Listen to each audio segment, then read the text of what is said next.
Hi guys, it's Lynn here. Hope everyone's having a plant power day. Now today I'm going to be potting on my little Rhipsalidopsis, commonly known as the Easter Cactus Seedlings. And there's about three little seedlings in here, big seedlings I should say.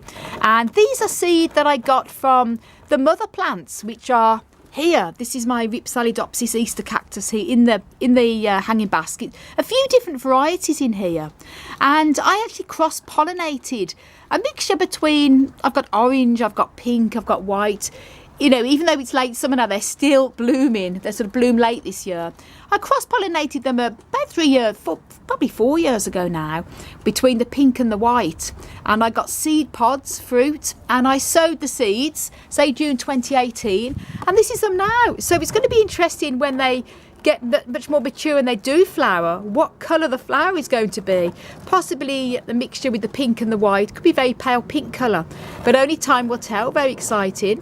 So lovely to see this. And if you want to know how to grow cactus from seed, then do check out the video I have made on how to grow cactus from seed. Links up above and down below in the video description. And very happy to see these little seedlings. Now I'm often asked why I haven't made a care video on Easter cactus. I've made one on Christmas and Thanksgiving cactus, the Schlumbergera, but I've not made one on Easter cactus, and that's personally because I've always found that the Easter cactus, in my opinion, is a lot harder to grow than the traditional, you know, the typical Christmas and Thanksgiving cactus. I've always struggled a little bit with the Easter cactus, and because of that, that's why I've never made a care video. So just to let you know, because a few people have asked, they said please do one on Easter cactus, but I only make videos on plants I have success with. Now I've sown these from seed and they're very successful, so that's very good. But this is my different types of Easter cactus in here, always having a few problems with them. See, that one has died back there, and I often struggle sometimes. I really don't know why, but I overwinter them cool and give them a little bit of water about once a month because they don't like to be kept too dry. They're not like a desert cacti, but I find they don't like to have as much water as a Thanksgiving or Christmas cactus do. It's a little bit, I find anyway, I struggle with it a little bit. But as you can see, I've had these for many years and they're doing okay. But anyway, enough of my waffle. So what I'll be doing now is potting this on.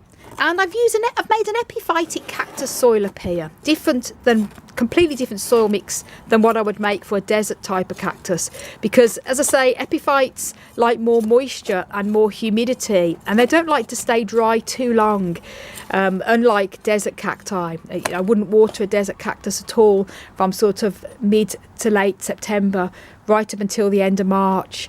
But with the epiphytes, including the Easter cactus, I will still give a bit of water about once a month because they do like to have moisture, and that's why I've made a different mix-up. Now what I've used a bit of peat, a bit of loam, LOAM, John Innes number 2, a little bit of sharp horticultural sand and a bit of perlite. And normally if these was a desert cactus, I'd be using pumice or grit as well, and lava rock, and much more of a richer soil depending on the type of cactus. But here this is much more moisture retentive by adding a little bit of peat and not as much sand, and just a bit of perlite, and giving it all a good mix. So here we go. I'm going to get it out of the pot and check its root system over, and then I'm going to pot it up in the new pot. So squeeze in the pot, take the little label out. So there's seed sown June 2018. And then I use this just to loosen it up. And I'm not worrying about this moss on the top, because epiphytes can take moss on top of the soil, no problem, because they grow naturally in their natural habitats, hanging off trees. So moss and things like that is not going to hurt them at all. That's good. And the good thing is, I always like to check the root system, check there's no pests like vine weevils and mealybugs and things like that. And happy to say, this is very good. As you can see, no signs of pests or anything like that. So this is good here. And the roots are loose as well. If they were really compacted, all joined up together, I would have to gently tease the roots out, but that's fine. There's loads of fresh soil there. So the less I disturb the root system, the better. So just going to make sure that goes in like that. Put it centralised. Bit of soil in the bottom there. Gently placing it in. I'm not separating these three little seedlings. I'm going to keep them as they are because it's quite normal for Easter cactus sort of to grow like that in its habitat. If these were desert cacti, I'd separate them into their own pots, but they could do well to grow together. So, just gently put the soil around the edges.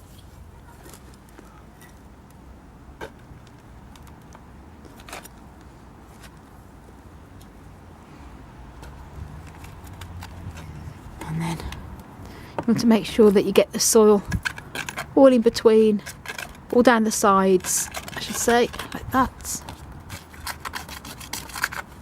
Trying to gently tap the pot as well, just to make sure the soil goes down, and then gently press it down like that.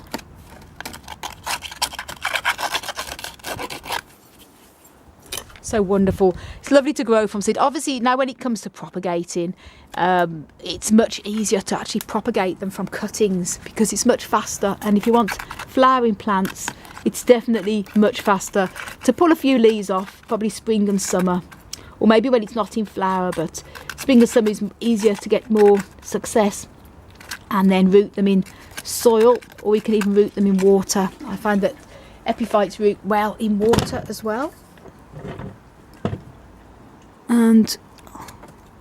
But there's something so rewarding about growing from seed, and especially from seed that I pollinated flowers myself and got the seed from. It's just special.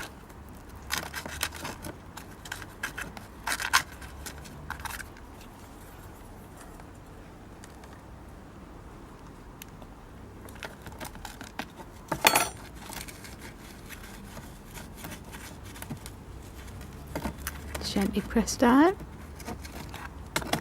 Now normally what I'll do with desert type of cacti, I top it off with a bit of top dressing, but because this is an epiphyte, I'm going to leave it as it is because they like the moisture at the top, so they like a lot more humidity than desert cacti do, so it's absolutely fine to leave this like this. And then the little label on, Rhipsalidopsis cactus, and seed sown June 2018. There we go. Cutie. So I hope you enjoyed the video, guys. And for lots more tips and tricks on how you can care for and grow cacti and succulents, then please do subscribe to my channel. Don't forget to click the notification bell so you can be notified when I upload new videos. You can also follow me on Instagram, Twitter and Facebook at Desert Plants of Avalon. And for more growing tips as well on caring for cacti and succulents, do check out my website, desertplantsofAvalon.com. And I want to send you loads of love, heaps of happiness, and tons of plant power from across the Emerald Isle. And until my next video, bye!